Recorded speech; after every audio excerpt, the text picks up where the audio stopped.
reduce your energy use. That's the message from TVA as temperatures hit single digits overnight. And this comes after the authority issued those rolling blackouts. Remember this last time the temps dipped like this? Our Will Puckett is following this story for us. And Will, TVA says they're expecting record-breaking demand. Yeah, but they emphasize at least this time they feel like they're ready for it. Nearly every provider in the TVA system in December of 2022 was asked to start rolling blackouts when demand peaked just around Christmas time.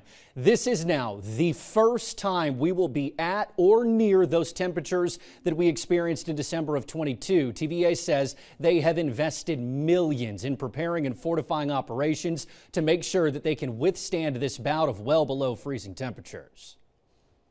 We've added everything from heat tracing technology, which is adding essentially a heat line in some of our pipes to keep them from freezing, insulating some of our pipes, the same thing you can do at home, adding some sheltering around some of the equipment that was impacted by the cold weather, just making sure we're as ready as we can be for a repeat of either temperatures or the wind.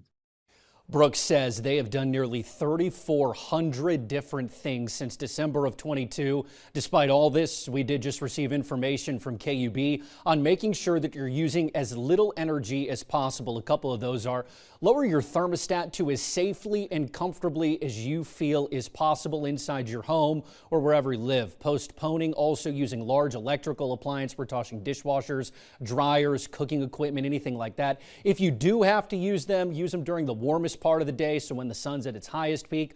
Also, if you have a business, use as little lighting as possible. Also, if you're one of those people who may still have your Christmas decorations up, keep those unplugged. Don't use any unnecessary electricity if you do not have to. Now, those are tips that TVA has given KUB. In just the last little bit, we did get word also from Fort Loudoun Electric with those exact same tips. So you're talking from Memphis to Mountain City, everyone getting those tips to use as little energy tomorrow as possible. You know, this is really good stuff to know because while a lot of us are at home, those are the things that we tend to do. Get caught up on laundry and the dishes, things like that. And KUB sent out those tips just a couple hours, right, after you talked to TVA. Yeah, actually 2 hours. I asked officials how to conserve power. Brooks gave me those exact tips, and then they sent those out. They add, they're ready.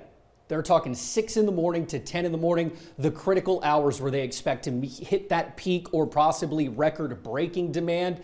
Again, they're asking people to use as little power as possible, 6 a.m. to 10 tomorrow morning. They say, again, they're ready, but as we'll hear at 6 o'clock, we talk to elected officials who say they're ready. Now's the time to put it to the test. All right. Well, thanks. As you work